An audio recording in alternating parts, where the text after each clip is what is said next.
संत सुहागी की कही गई पंक्तियां सभी के अंतःकरण में स्पंदित होती रहीं। सबके मन प्राण परवश इन स्वरों से झंकृत होते रहे। अनायास ही सब कुछ ठहर गया। ऐसा लगने लगा जैसे कि चेतन की चैतन्यता के साथ जड़ की जड़ता भी इन स्वरों में घुल गई है। सभी हतप्रभ थे, विस्मित थे, चकित थे कि आज फकीर सुहागी अपने अंतर्भाव में गहरे डूबे हुए हैं। पास बैठे सुनने वालों की कौन कहे, वातावरण में कलरव करते पक्षियों की रव एवं पशुओं की आवाज भी मौन हो गई। भावों का अतिरेक होता ही कुछ ऐसा है। भाव थोड़े ही कहे जा सकते हैं, इनसे चिंतन चेतना में कुछ हलचल संभव है, परंतु यदि व्यक्तित्व में भावों का महासमुद्र उमड़ पड़े तो सब कुछ अनायास अचानक ठहर सा जाता है। यहाँ भी हर कोई कुछ कहना या पूछना भूल गया। न केवल संत सुहागी मौन बने रहे, बल्कि पास बैठी मंडली भी मूक रही। हाँ, इतना अवश्य था कि सभी उनकी भावपूरित वाणी के अपूर्व स्वाद की अनुभूति कर रहे थे। मौन में सब कुछ घटित हो रहा था। कुछ दिनों से संत सुहागी मौन रहने लगे थे। वे अपने में ही खोए रहते थे, परंतु जब बोलते थे सुनने वालों के प्राण स्तंभित अचल हो उन्हें ग्रहण करने की कोशिश करते थे। अभी स्थिति कुछ ऐसी ही थी। संत शांत बैठे हुए थे और उनके आसपास के संपूर्ण परिसर में सर्वत्र प्रशांति व्याप्त थी। देर तक बाहर भीतर सब और मौन व्याप्त रहा। इसका भेदन भी सबसे पहले संत सुहागी ने ही किया। वे बोले, अरे आप सब किस लोकांतर में खो गए हो? मैं तो अपने गुरुवर संत माधवदास के उस उपदेश में खो गया था जो उन्होंने मुझे वृंदावन में दिया था।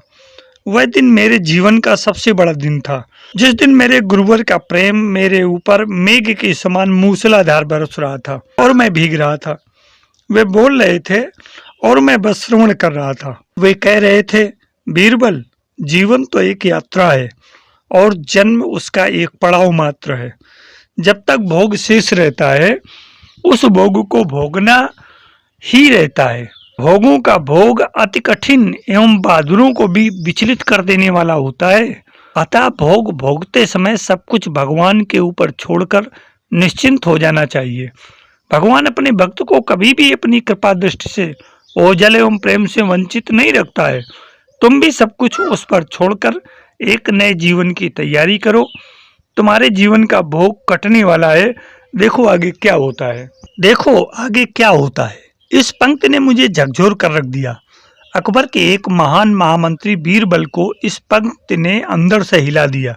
भविष्य में घटने वाली घटनाओं के प्रति मन सशंकित हो गया, परंतु उनकी मुस्कुराहट एवं प्रेम ने मेरे अंदर पता नहीं क्या घोल दिया कि पल भर में मन शांत हो गया।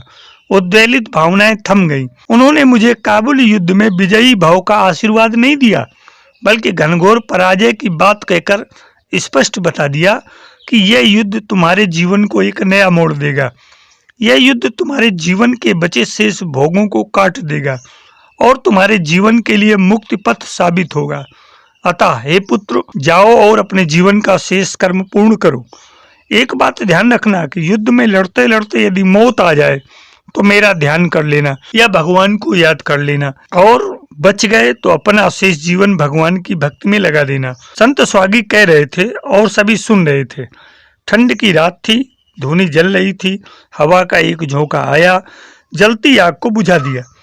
पास बैठे एक महात्मा ने 2-3 सूखी लकड़ी डालकर उसमें फूंक मारी। एक अन्य महात्मा ने कहा, हमारा अहोभाग्य कि आज हम अकबर महान के महामंत्री के पास बैठे हुए हैं। संत ने कहा, नहीं महात्मन, आप सुहागी के पास बैठे हुए हैं। बीरबल तो इस युद्ध में 16 फरवरी 1583 को ही मर गया था। बीरबल के साथ ही उसका अतीत भी चला गया। अकबर के साथ बिताए हुए 30 वर्ष का समय, सघन संबंध भी समाप्त हो गया। 28 वर्ष की उम्र में 1556 में मैंने अकबर के दरबार में प्रवेश किया था।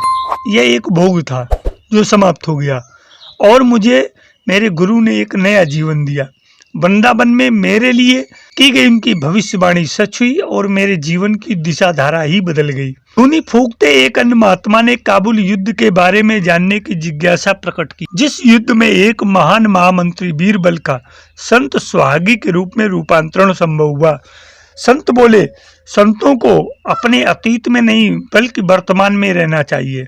अतीत बंधन का कारण है, अतः उसे उतार फेंकना चाहिए, परंतु यह तभी संभव है जब हमारे ऊपर किसी महान गुरु की परम कृपा हो।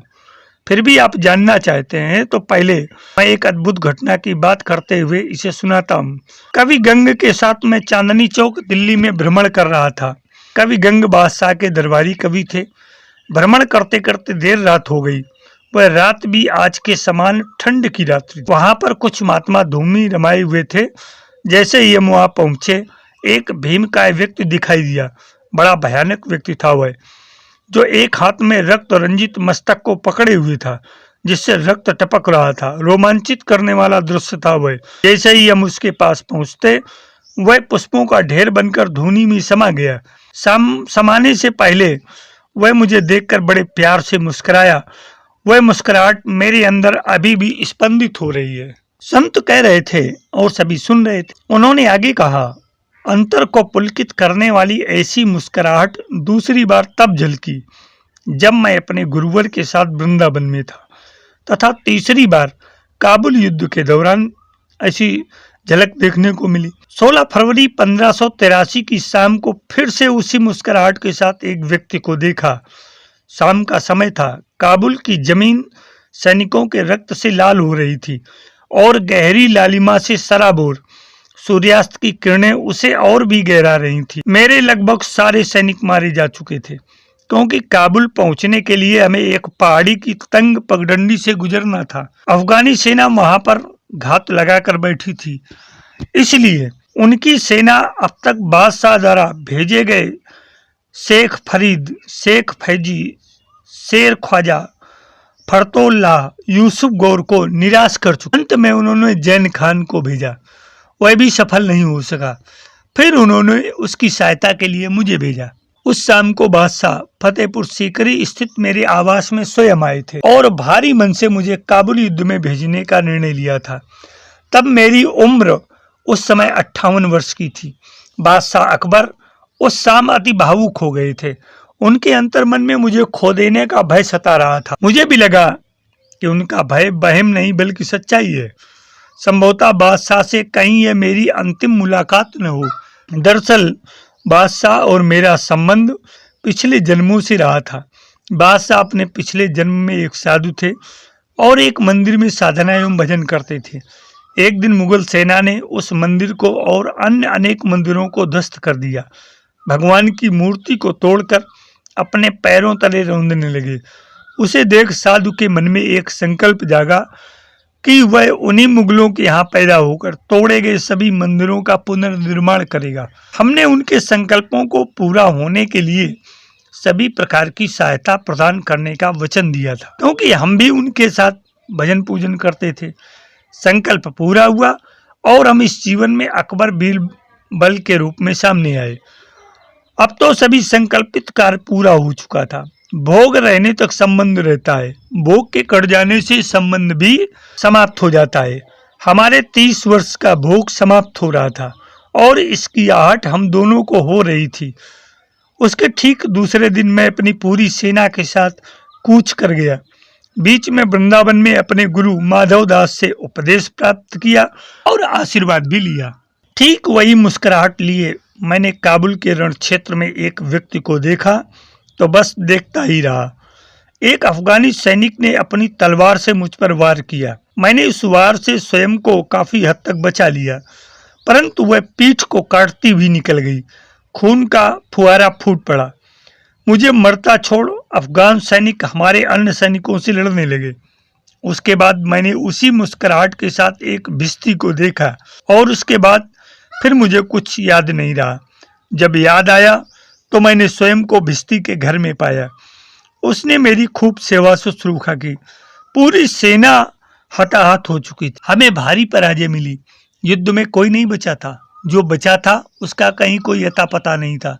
सभी ने मुझे भी मृत घोषित कर दिया। पता चला कि मेरी मौत की खबर से बादशाह अकबर अत्यंत विचलित एवं शोकग्रस्त हो गए थे। उन्होंने 2 दिन तक अन्न जल तक को स्पर्श नहीं किया था और न ही दरबार में पधारे थे। अकबर अपने शासन के दौरान केवल 5 बार अपने दरबार में उपस्थित नहीं हुए थे। एक बार 2 जंगली हाथियों के बीच जंग छिड़ी हुई थी।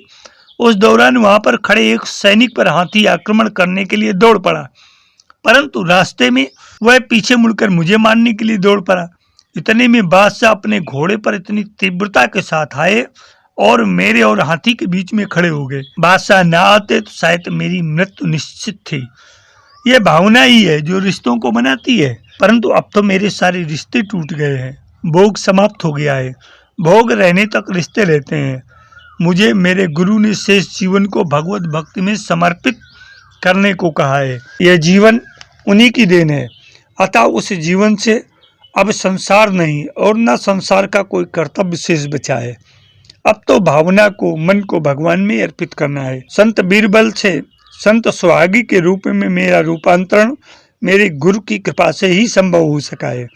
संत कह रहे थे, मेरे गुरु का उपदेश है कि इस संसार में सारा खेल मन का ही तो है। वे कहते हैं, मन को न रिश्तों में टिकाओ, न वस्तुओं में और न परिस्थितियों में।